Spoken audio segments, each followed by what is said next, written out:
2025 has started with a bang. We got all sorts of stuff happening south of the border, tariffs and this and that, and Canada's going to become the 51st state, and a Liberal leadership run, and new names are getting thrown into the hat. Rates, unemployment, all sorts of stuff happening. All this and more with a good friend and mortgage broker, Dion Beg, right after this.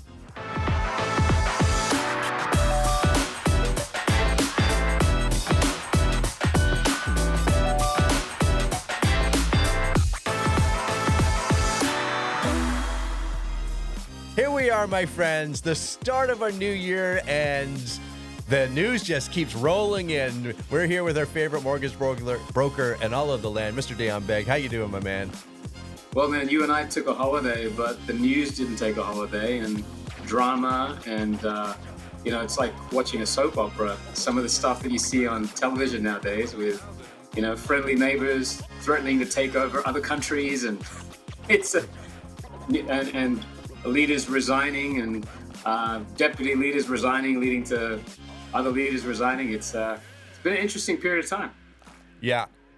It's definitely interesting. You nailed it. It's kind of like, okay, we're gonna get into a whole bunch of stuff here because it's kind of like the internet has given us a platter, a smorgasbord, a buffet of all sorts of stuff, and I think Mark Carney said it best, and we're going to jump into Mark Carney in a little bit here.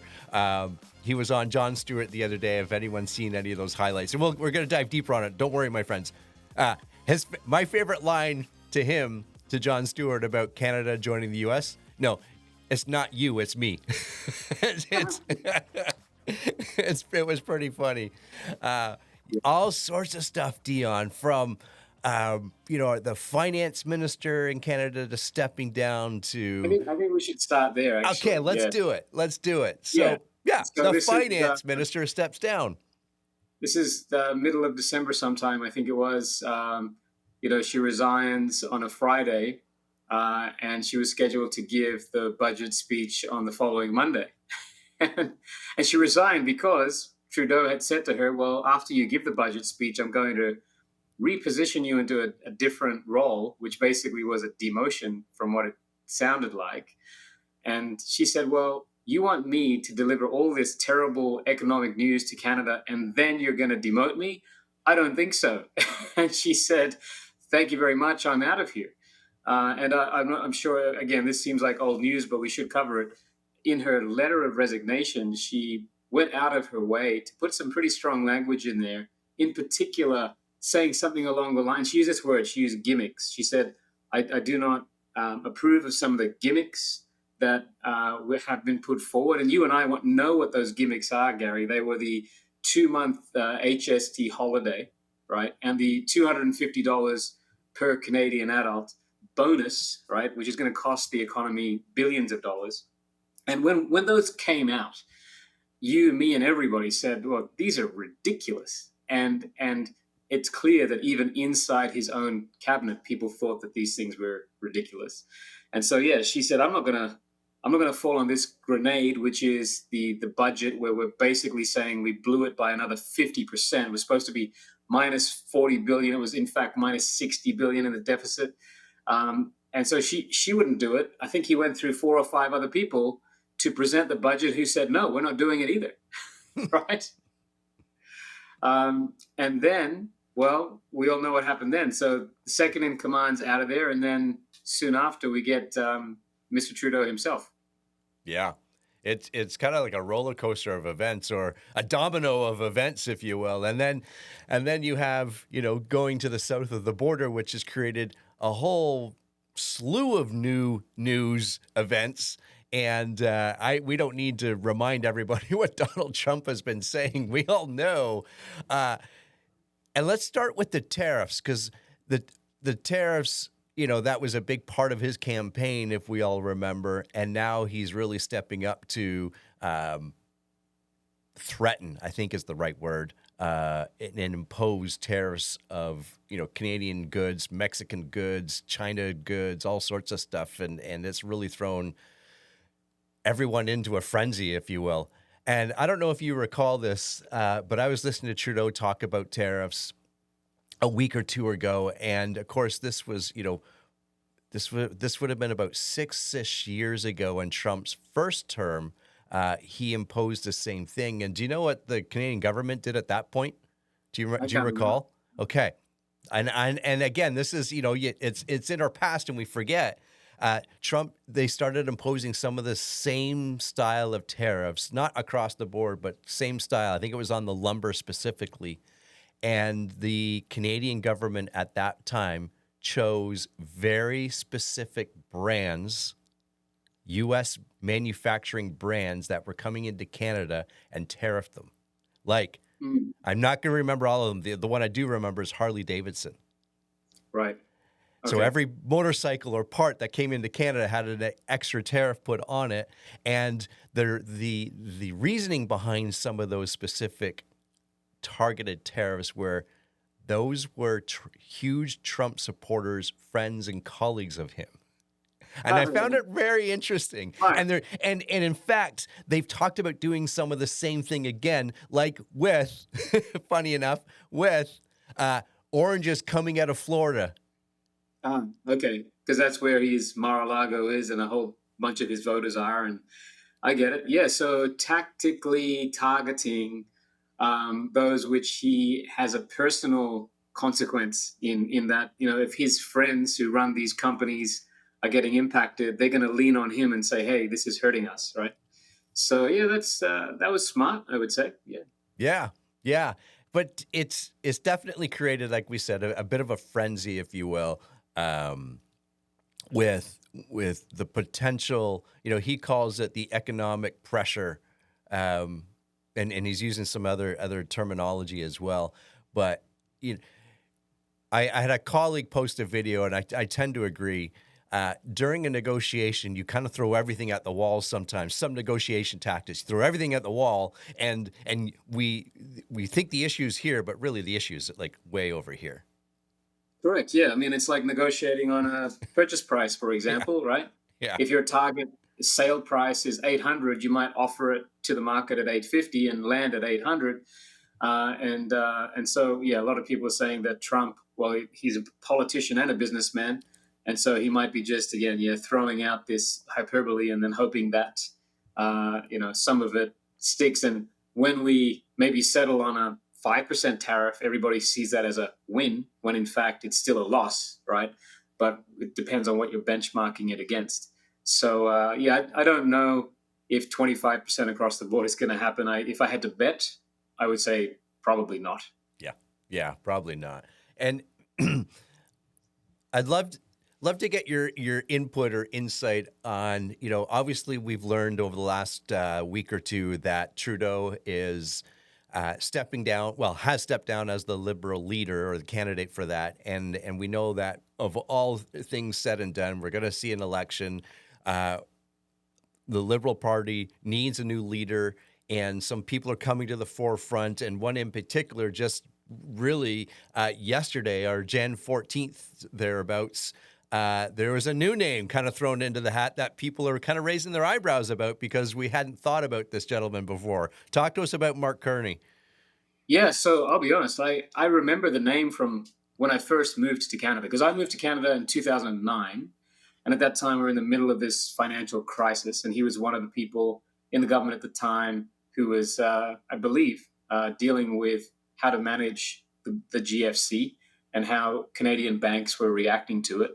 And also, what I remember in the years that followed was that Canada came out of the GFC financially better off than many of the other sort of G7 or Western civilized countries. And I think some of that had to do with his advice, input, and leadership at the time. I think also what's interesting is he's currently not a sitting member of parliament in any way. And if we translate this to what happened in the United States, Gary, where a lot of people say that the reason that Kamala Harris was unsuccessful in her bid for presidency is because she didn't do enough to distance herself from the decisions of the Biden administration, and that she kind of didn't, kind of stood by those decisions. Carney doesn't have to, because he wasn't part of the system. when all of these decisions with Trudeau were made. And so, if we look at, say, the alternative, Chrystia Freeland, who is potentially another name in the hat there, um, she, as much as her resignation letter did say that, she was disappointed with some of the decisions that were made, the question is, can the Canadian public look past the fact that she did stand beside Trudeau for, nearly how many, I don't know, 9 years or whatever it was, with many of the decisions that he made at the time. So that may, the freshness of Carney, even though he's probably one of the older people who've been around the longest, he's not in the Liberal Party in the same way that Freeland is. He may be fresher in the eyes of the Canadian public. Yeah, I think you nailed a lot of great points there, and I just looked up some of his bio here, and he's young, and at one party he's 59 years old. So in a case, he's still a young man, but compared to our southern compadre, If you're not 80, don't run. Yeah, that's right. That's right. And we often talk about the pedigree or the work experience of someone that we're going to be hiring, whether it's in our own organization or someone we're going to elect. And he was the governor of the Bank of Canada from 2008 to 2013. So through those turbulent years that you just described, of which he created world recognition for his name and his leadership through that turmoil, then became, for the last several years, the governor of the Bank of England. So even a much bigger portfolio, we'll call it, to manage and to lead. And I think of all the names that could be the potential Liberal leader or even Pierre Poilievre, the next leader of Canada, I think Mark Carney would perhaps have the more world. What's the word I'm looking for? Recognition. Yeah, experience. Yeah, so it'll be interesting. It'll be really, really interesting. He might provide that stable support that Liberal Party's been looking for the last several years, if you will. It'll be an interesting time over the next, approximately 6-7 months as we lead up into an election. Yeah, and I'll say this, and we only kind of get fed what the algorithm feeds us. But I'll say that from everything that I've been seeing and reading, it's almost like a full drawn conclusion that the Conservatives are going to be the new party to lead Canada in the next 4 years. That's what it seems like at this time. But stranger things have happened. People think that people thought that Kamala was going to win that election by a landslide, and as it turns out, it went the other way. So, right now everybody thinks it's the Conservatives, but stranger things have happened. Yeah, and I'll go out on a limb here. Often on platforms like this, I typically don't share my own personal political views, but I'll tell people today that I have typically voted conservative for the Conservative Party, but I'm also open-minded that if there's a better leader, I'm all ears. Quite frankly, so to have someone and to learn what Mark Carney can do. Again, I don't he doesn't have that political background or those political that pedigree or that experience. But hey, if there's a better leader, I think we need to be open-minded, as opposed to, I'm always voting this up because of, my parents, my grandparents, and everybody else voted this, and this. I think we need to be somewhat open-minded, and that's what makes Canada great. Working in mortgages, which is, credit, and we've discussed this. Credit is all about the idea that I'll take on debt today because I believe that it's going to put me in a better position tomorrow. And I think for the last couple of years, many, interest rates were high, sure, but also the leadership in the government didn't lend people the belief that in the future things would in fact be significantly better than they are today. And I think what Canadians are looking for in political leadership is the idea that this person is going to make the country lead to a situation in the country where my children and grandchildren will be better off than I am. And I can tell you that feeling has been absent in Canada for probably the last 5 years. So whoever wins this election is going to be the one who can speak to that problem, I think. Yeah, well said. Well said. So Moving on, there's a few things that perhaps we should kind of finish up with, and one of which is, and we're going to get to rates and amortizations. Let's end with that, Dion. But before we get to that, let's talk about we're talking about the Canadian government and the political scene and that sort of thing. Let's talk about unemployment and steer us through that conversation. Yeah, so I mean, I went to school for a university for international business and marketing, and economics 101 is the underlying first course that you take, and it talks about the fact that in our economy there are big levers that the government watches, or big economic indicators that they watch, and then big levers that they can pull to create change in those things, and one of those is unemployment. And again, what I remember from Economics 101 back at the University of Queensland in Brisbane, Australia, is that ideally unemployment should hover somewhere around 5%. We're never going to get to zero. We're never going to have full employment, but 5% is a manageable number. So with that in mind, let's take a look, Gary, at that chart for Ontario.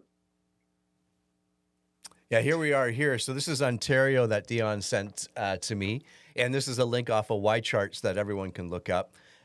Right now, we have it hovering over the 1 year outlook, and you can see Dion. Can you zoom in a couple of zooms there? Gary? Yeah, let's do that. Let's see if we can do that. Let's just see here. Give me a second. There you go. Yeah. How's that help out? Yeah, much better. Yeah. Good stuff. Good stuff. So you can see that big 7.5 number. That's where we are at the end of 2024. And we started the year, in a sense, at 6.2. So walk me through this, and then we can jump out and zoom out and look at the 3 and 5 year, of course. Yeah, because so unemployment is a factor of, the productivity of a business. And if a business is doing well, then they're going to hire more people and they're going to grow. And a business doing well comes down to GDP growth, overall production and consumption in society. And what's clear over the last couple of years is people haven't been spending money because effectively their household income has been robbed from them in the form of shelter costs, be it higher rents or higher mortgage payments. So when that happens, people have less money to spend. Therefore, businesses aren't making the revenue that they would hope that they would make. And instead of growing, they're contracting. They're actually laying people off because they're not selling the volume of goods or services that they would normally hope to. And so, as I said earlier, 5% is maybe that safe number, manageable number that most central bankers are looking for.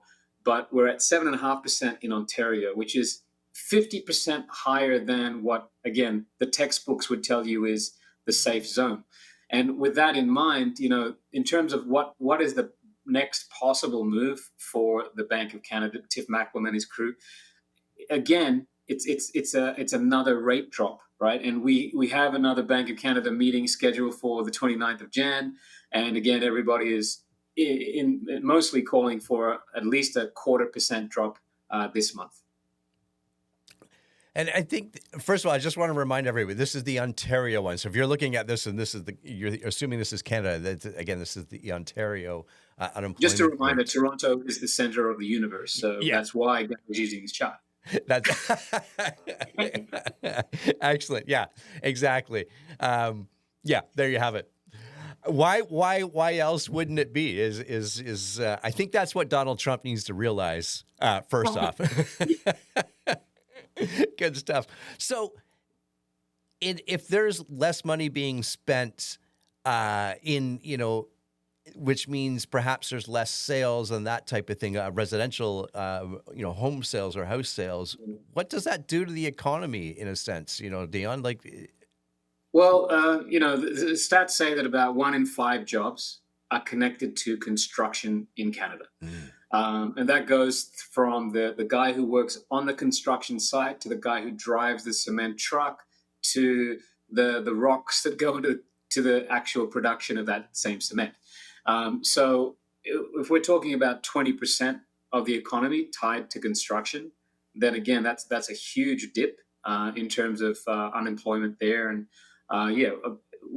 again, the background here, guys, is when interest rates hit 6 and 7%, a bunch of developers who had billions of dollars worth of construction ready to start said, no, we're not going to start. because with interest rates that high, and end users not being able to afford the price of that final product, they said, well, we can't go ahead and build this stuff. And so for the last 2 years, there's been a massive slowdown in construction.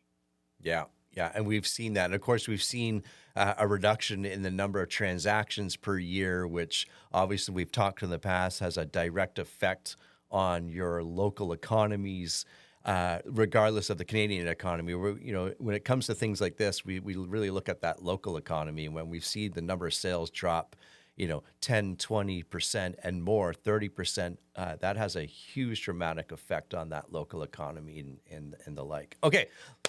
Mortgage broker. That is your profession. Let's talk about what's going on in that world with some renewals and amortizations and rates and that type of thing.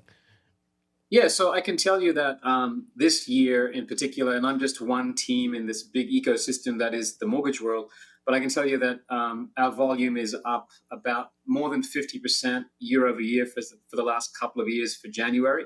And remember, these last couple of Januaries have been environments in which rates have been continuously going up. Okay, so this is the first year we're starting the year where we're in an environment where the last moves from the Bank of Canada were down. Okay, so when I measure this January to the previous Januaries, our volume is already up. Our level of inquiry is up. And good news, and a lot of our business the last couple of years have been sort of managing refinances. But what I can say this year is we're already seeing a surprising uptick in purchase volume, meaning that a lot of these people who've been waiting to purchase feel like this is the year that they're confident enough to buy. And I can tell you that we've done several high ratio purchases this year where the buyers have utilized the new 30-year amortization, which results in that lower payment, which results in a much more affordable scenario for them. So I think that a couple of these changes, in particular the 30-year amortization for first-time home buyers, is going to be that catalyst that unlocks some of the transactions that have been waiting to happen. So these guys are going to buy their first home. The people who sell that home are going to buy their second home, and so on and so on. And so I feel a lot more positive about the prospects of transaction volume this year than in previous years. And when talking with colleagues, lenders, they're also predicting somewhere between 15 to 25% uplift in mortgage volume transaction this year.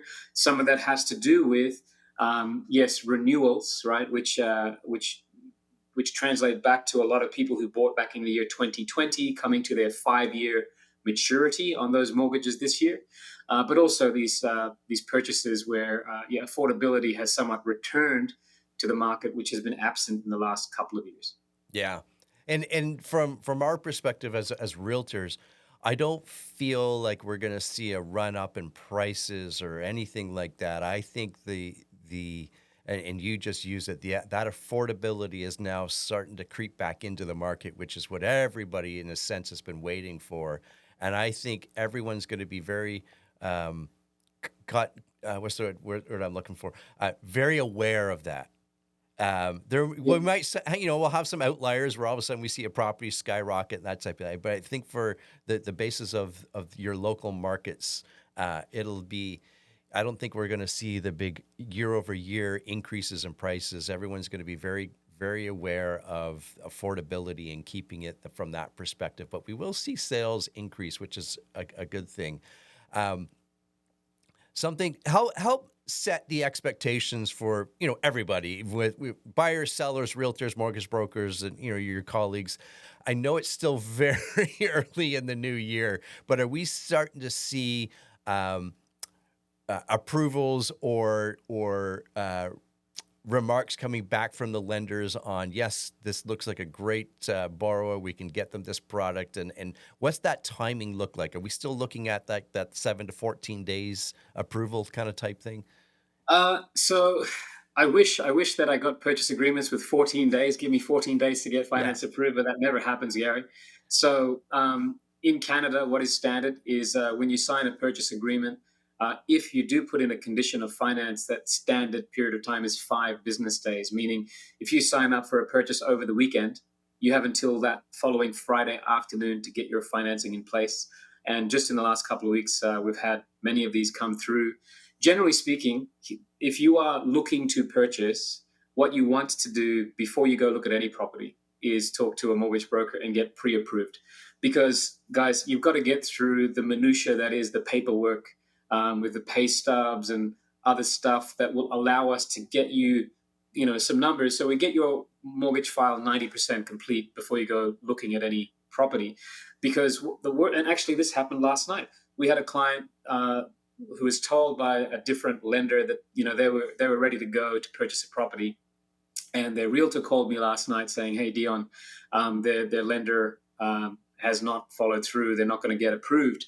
And now this morning, like last night, I had to tell these guys to go and get me every piece of paper under the sun in the middle of negotiating, their purchase. That's the worst thing for them, for us, for the lender. Everybody hates that scenario.